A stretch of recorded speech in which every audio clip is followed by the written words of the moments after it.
जैसा कि आप सभी को मालूम होगा कि आरआरबी ग्रुप डी का एग्ज़ाम जून से लेकर अगस्त के बीच में कभी भी हो सकता है। तो ऐसे में मैं आपके लिए जनरल साइंस के फिजिक्स के मेजरिंग इंस्ट्रूमेंट के क्वेश्चन लेकर आया हूं। तो एक एक क्वेश्चन बेहद ही इम्पोर्टेंट रहने वाला है, तो वीडियो को पूरा वॉच जरूर कीजिएगा। तो चलिए वीडियो को शुरू करते हैं। पहला क्वेश्चन में पूछा गया कि भूकंप मापने वाले यंत्र को क्या कहते हैं। तो भूकंप किस यंत्र के द्वारा मापा जाता है? तो इसका जवाब हो जाएगा सिस्मोग्राफ की मदद से मापा जाता है। ऑप्शन सी बिल्कुल सही जवाब हो जाएगा। नेक्स्ट क्वेश्चन में पूछा गया है कि वायु की गति को मापने के लिए प्रयोग किए जाने वाला उपकरण कहलाता है। तो वायु की गति को मापते हैं तो किस यंत्र के माध्यम से मापा जाता है? तो किस उपकरण के माध्यम से मापा जाता है? तो इसका जवाब हो जाएगा एनेमोमीटर के माध्यम से मापा जाता है। Option B. नेक्स्ट क्वेश्चन में पूछा गया है कि आर्द्रता मापने के लिए किस उपकरण का उपयोग किया जाता है। तो आर्द्रता मापने के लिए किस उपकरण का उपयोग किया जाता है?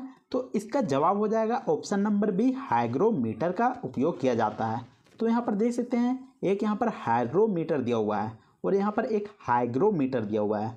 तो यहाँ पर ग्रो जो लिखा हुआ है ना, बी ऑप्शन हाइग्रोमीटर, वो बिल्कुल सही जवाब हो जाएगा। आपको यहाँ पर कंफ्यूज नहीं होना है, ऑप्शन बी बिल्कुल सही जवाब हो जाएगा। इसके अलावा यहाँ पर अगर साइक्रोमीटर होता तो भी यहाँ पर सही जवाब हो जाता, क्योंकि जो साइक्रोमीटर है वह हाइग्रोमीटर का ही एक एग्जाम्पल है।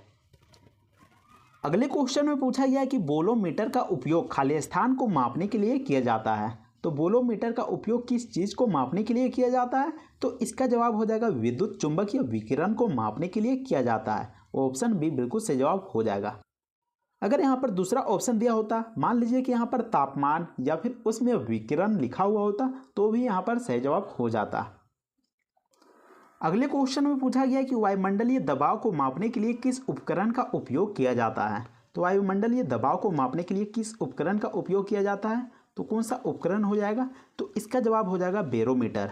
ऑप्शन बी बैरोमीटर बिल्कुल सही जवाब हो जाएगा। अगले क्वेश्चन में पूछा गया है कि पनडुब्बी में समुद्र तल से ऊपर किसी वस्तु को देखने के लिए किस उपकरण का उपयोग किया जाता है। तो आपको मालूम होगा कि पनडुब्बी जो कि पानी के अंदर चलता है, तो ऐसे में जो व्यक्ति पानी में डूबा हुआ होगा वह समुद्र से ऊपर कैसे देख पाएगा? तो एक यंत्र का प्रयोग किया जाता है, तो उस यंत्र का नाम बताना है। तो इसका जवाब हो जाएगा ऑप्शन नंबर डी, परिदर्शी या फिर पेरिस्कोप। ऑप्शन डी बिल्कुल सही जवाब हो जाएगा, पेरिस्कोप। नेक्स्ट क्वेश्चन में पूछा गया है कि सूर्य को देखने के लिए कौन सा यंत्र का इस्तेमाल किया जाता है। तो सूर्य को खुली आंखों से तो देखा नहीं जा सकता है, तो ऐसे में एक यंत्र का उपयोग किया जाता है, तो उस यंत्र का नाम बताना है। तो इसका जवाब हो जाएगा हेलियोस्कोप। ऑप्शन सी हेलियोस्कोप बिल्कुल सही जवाब हो जाएगा, जिसका इस्तेमाल सूर्य को देखने के लिए किया जाता है। नेक्स्ट क्वेश्चन में पूछा गया है कि खालिस्तान उपकरण का उपयोग विभवांतर को मापने के लिए किया जाता है। तो कौन सा ऑप्शन हो जाएगा? तो इसका जवाब हो जाएगा वोल्टमीटर, जिसका उपयोग विभवांतर को मापने के लिए किया जाता है। Option D. नेक्स्ट क्वेश्चन में पूछा गया है कि विद्युत धारा का पता लगाने वाला उपकरण क्या कहलाता है। तो यहाँ पर ध्यान दीजिएगा, यहाँ पर विद्युत धारा का पता लगाने वाला, यानी कि मान लीजिए कि कोई तार में करंट फ्लो कर रहा है या फिर नहीं फ्लो कर रहा है, यानी कि उसमें करंट है या फिर नहीं है, तो यह कैसे मालूम चलेगा? तो इसके लिए गैल्वेनोमीटर का इस्तेमाल किया जाता है। ऑप्शन डी गैल्वेनोमीटर बिल्कुल सही जवाब हो जाएगा। नेक्स्ट क्वेश्चन में पूछा गया है कि किस यंत्र का प्रयोग मोटर वाहन, यानी कि दो चक्का हो गया या फिर फोर व्हीलर हो गया या फिर कोई भी गाड़ी हो गया, उसकी गति यानी कि स्पीड को मापने के लिए किया जाता है। तो इसका सही जवाब हो जाएगा स्पीडोमीटर। तो यहाँ पर गति का मतलब स्पीड होता है और सीधा यहाँ पर आंसर आ जाएगा speedometer. Option C. Next question में पूछा गया है कि पवन के वेग को मापने के लिए किस उपकरण का उपयोग किया जाता है। तो पवन की गति को मापने के लिए किस उपकरण का उपयोग किया जाता है? तो इसका जवाब हो जाएगा option number C, anemometer. Option C anemometer. Next question में पूछा गया कि समुद्री जहाज़ों में समय मापने के लिए उपकरण का इस्तेमाल किया जाता है। तो अगर कोई व्यक्ति समुद्री जहाज़ में होगा तो वह सटीक समय को कैसे माप पाएगा? तो इसका जवाब हो जाएगा क्रोनोमीटर से माप सकता है। Option B chronometer. Next question में पूछा गया कि विद्युत धारा को किसके द्वारा मापा जाता है। तो यहाँ पर सवाल को ध्यान से देखिएगा, क्योंकि यहाँ पर विद्युत धारा को मापा जाता है ये पूछा गया है, ये नहीं पूछा गया कि कोई वायर में विद्युत धारा है या फिर नहीं। अगर मान लीजिए कोई वायर में विद्युत धारा है या फिर नहीं, इसका पता करने के लिए गैल्वेनोमीटर का इस्तेमाल किया जाता है, लेकिन विद्युत धारा का जो मापक होता है वह यहाँ पर पूछा गया है, यानी कि विद्युत धारा में कितना करंट फ्लो कर रहा है, कितना यूनिट करंट फ्लो कर रहा है, ये पूछा गया है।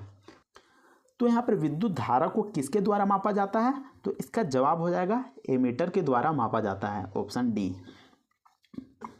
अगले क्वेश्चन में पूछा गया है कि ओडोमीटर एक उपकरण है जिसका उपयोग खाली स्थान को मापने के लिए किया जाता है। तो ओडोमीटर का इस्तेमाल किसको मापने के लिए किया जाता है, तो यहाँ पर देख सकते हैं ओडोमीटर जो कि अधिकतर गाड़ियों में होती है और गाड़ी में जो दूरी तय की जाती है उसको मापने के लिए किया जाता है। तो ऑप्शन बी बिल्कुल सही जवाब हो जाएगा, दूरी। लेकिन यहाँ पर जो गति होता है, जो गाड़ियों की गति को जो मापता है वो यहाँ पर स्पीडोमीटर हो जाएगा। तो यहाँ पर आपको कंफ्यूज नहीं होना है। नेक्स्ट क्वेश्चन में पूछा गया है कि टेकोमीटर का उपयोग किसे मापने के लिए किया जाता है। तो टेकोमीटर का इस्तेमाल किसको मापने के लिए किया जाता है, तो इसका जवाब हो जाएगा कोणीय वेग। कोणीय वेग का मतलब होता है कि बहुत स्टाफ होता है या फिर जो डेस्क होता है वह अधिकतर मशीनों में लगा होता है, वह कितना राउंड घूमता है उसको मापने के लिए यहाँ पर टेकोमीटर का उपयोग किया जाता है। उम्मीद करते हैं कि आपको यह वीडियो पसंद आया होगा। अगर वीडियो पसंद आता है तो वीडियो को लाइक ज़रूर कीजिएगा और चैनल को भी सब्सक्राइब जरूर कर लीजिएगा। तो मिलते हैं नेक्स्ट वीडियो में, तब तक के लिए जय हिंद, वंदे मातरम।